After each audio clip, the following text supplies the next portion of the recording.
The forecast places North Carolina in the bullseye of Hurricane Florence, and the storm is rapidly getting stronger.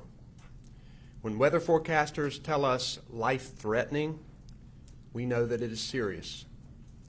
North Carolina faces three threats here.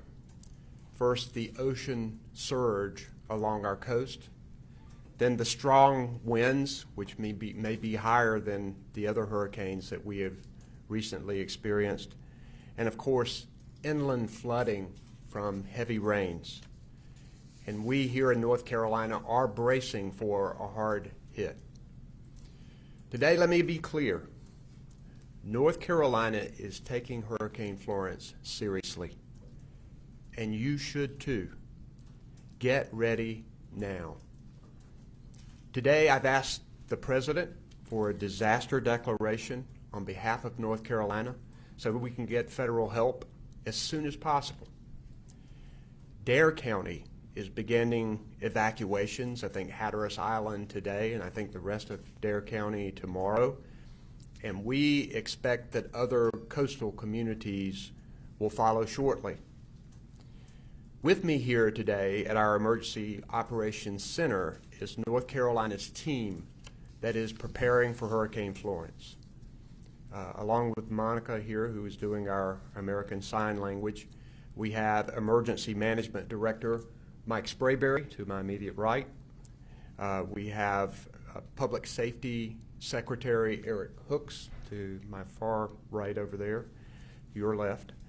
We have the Adjutant General of the North Carolina National Guard, Major General Gregory Lusk, who is on the very end.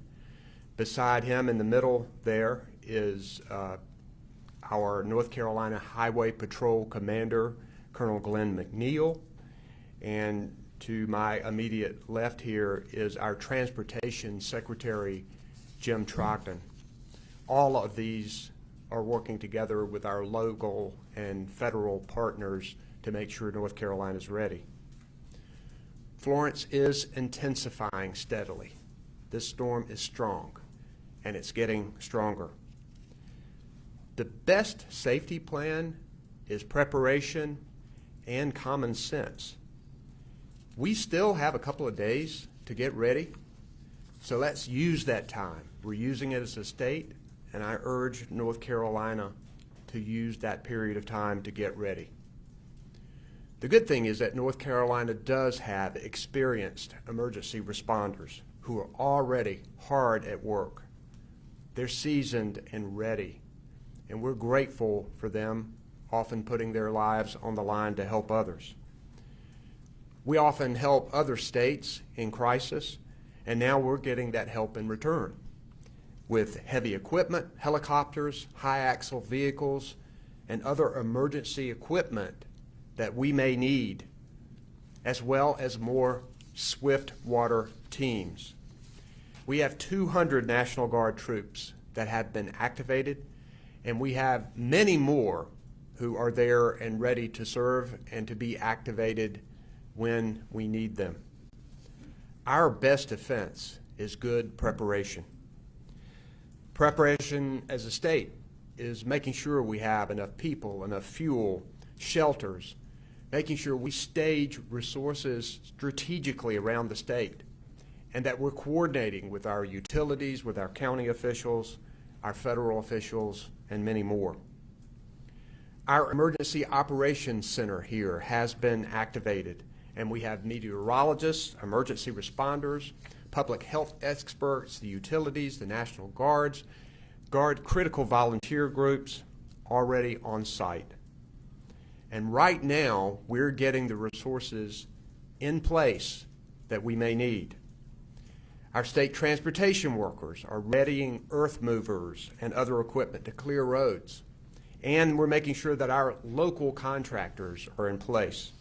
The state health department and counties will make health centers and facilities along with shelters ready. And we're always grateful for our volunteer organizations like the Red Cross and the Baptists on Mission and others who have already pledged to help us provide food at the shelters, and we're grateful for their dedication. Now you, the people of North Carolina, need to get ready. Now is the time to review your emergency plans, not later when this storm is on our doorstep. Figure out your evacuation route and discuss how you will contact family and friends, particularly seniors who may be in your family. Gather up your emergency supplies, food, water, flashlights, extra batteries, medications, important documents, and other items that you will need if you have to evacuate quickly. Remember to plan for your pets if you must evacuate. And make sure that you clear your yard of debris that could cause damage in high winds. We know that this is already just turned into a Category 3 storm. It could be Category 4 by the time it gets here. Those are high winds, and debris can cause significant damage and even injury or death. And it's also important to remember that Florence is a threat well beyond our coast. So inland counties need to be ready as well. We ask you to stay tuned to your local news and monitor your weather forecast very closely. North Carolina is no stranger to hurricanes. We are a resilient state and resilient people. Experiences like Hurricanes Matthew, Floyd, and Fran have shown us that storms and heavy wind and rain can affect the entire state. So we must all be alert and ready. Western North Carolina even should prepare for potential landslides from this storm and its rain. I've declared a state of emergency, and that loosens restrictions for trucks and heavy vehicles to get where they need to be. It also has already helped farmers harvest their crops. We've heard several farmers who were able to use this emergency order to work over the weekend harvesting crops like tobacco and corn and sweet potatoes and melon and getting livestock to safety. The state of emergency also lays the groundwork for federal help that may be needed for response and recovery. Right now, I'm going to ask Emergency Management Director Mike Sprayberry if he would give us a word or two about the preparations that are being made. Mike? Thank you, Governor. Again, the state EOC is activated. We're on 24-hour activation until the end of this event. So we'll have all of our state emergency response team partners, to include state agencies, the private sector, and our volunteer organizations that are active during disasters. We've alerted or activated all of our resources. We think that this is going to be a statewide event, much like the governor was talking about. There really is a serious threat from dangerous winds, dangerous coastal storm surge, and also dangerous riverine flooding caused by high amounts of precipitation. So we have to take this storm very seriously. FEMA is already here with us. They have an incident management team with us. I spoke with Administrator Long just this morning, and we're having frequent conversations. I'm also in daily conversation with the National Hurricane Center, so we're making sure that we've got the latest information. I want to tell you also that everyone, and I do mean everyone, needs to download the ReadyNC app on their smartphones. That's going to tell you stuff about evacuations, sheltering, how to build an emergency kit. Really important for everybody to download that app. And then finally, I'd just like to say, please listen to your local media and please pay attention to what your local officials are telling you. It's very important, especially when those evacuations start getting ordered and moving out to shelters. So thank you very much. So we'll take questions that you might have for any of the experts on stage or for me.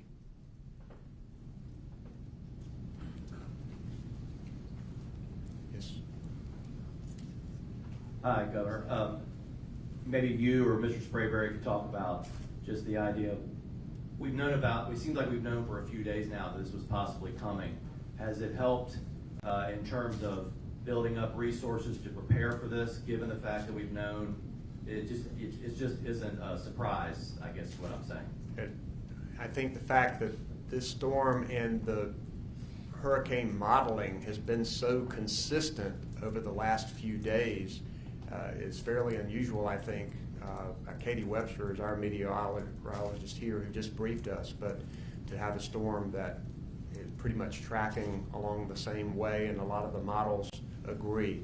So we do know that we're in the bullseye, and we're using this time, I think, to get all of this together, the equipment that we need, the people that we need, locating our strategic resources. I also talked to Administrator Brock Long, the FEMA administrator, this morning. He is from North Carolina. He knows our state well, and he says that this is going to be a statewide event. So sometimes in the state, and Mike can tell you this, is that you have some equipment you move from one part of the state to another to make sure you concentrate resources. Here we have more of a problem with that because all parts of the state could be affected by the storm. So it's been important that we've been able to get help from other states, from the federal government. I will be talking with other governors during the day, already had a conversation, and look forward to coordinating our effort. Mike, you got anything to add? That's it. Okay. Governor, do you have any idea how the utilities are mobilizing so that they can restore power as soon as possible after the storm passes? Yeah, the question is about utilities and working to restore power. Mike, I'll let you take that question. Yes, ma'am. So we know that the electric co-ops and Duke are monitoring this event very closely, as you might imagine. And just like in storms past, they'll be prepared once the storm passed to surge into the area and make the repairs and get the power restored as quickly as possible. I can tell you that over the years, I've been here since 2005, with every year they seem to get better and better at doing that. And so it's going to be a big event, but we know that they're watching it closely, and we know that they'll surge in as soon as it's safe to get there. I do think when it comes to utilities, families need to be ready, to be prepared to be without power for a while. And this is why we are urging people to have their emergency kits and to be ready for this. Yes. Yeah, I wondered if we're going to see more inland evacuations, if that's what Mr. Sprayberry is referring to, with the new LIDAR, flood mapping and all that. I wonder if we're going to be a little bit more proactive inland. The good thing with our strategic modeling is that we have a better idea when you know what the storm's path is going to be and you know the specific conditions as to what areas are most likely to flood. So local officials will have that information as they make decisions regarding whether they evacuate certain areas of our inland counties. Mike, would you want to add something to that? So, yes, sir. I think that what you're talking about, just this morning we had a discussion about targeted evacuations along the Neuse, Lumber, and Tara rivers, and we're doing that modeling right now because we want them. It's very difficult right now because as a hurricane makes landfall, it's difficult to understand, what it's going to do after that. They call it the decay of the hurricane. And so, but we are anticipating a great amount of precipitation. So we want to be able to provide our local partners with some really specific data as far as structures on who needs to evacuate. Thank you.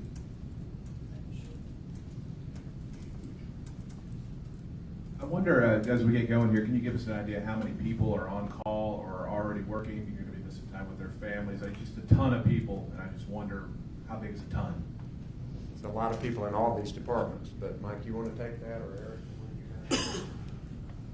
I'm going to have to say right now it'd be thousands because you have all of your state highway patrol, you've got National Guardsmen, you've got a couple of hundred already on duty, and you got several thousand already on alert to be pulled in. We've got public health, volunteer agencies, so various stages of actually working and on alert and actually coming in. So it's, it'd be hard to give you an exact number, but a good question. Thanks. Another thing to point out is most of these counties have their own emergency operations going on, so they have a lot of personnel, local personnel that have been mobilized. And the good thing about our efforts is that we coordinate closely with our local governments, and Mike is constantly on the phone. I even talk to county commissioners and others to make sure that everyone is coordinating. Other questions anybody might have? All right, unfortunately, we will be back at some point. Thanks.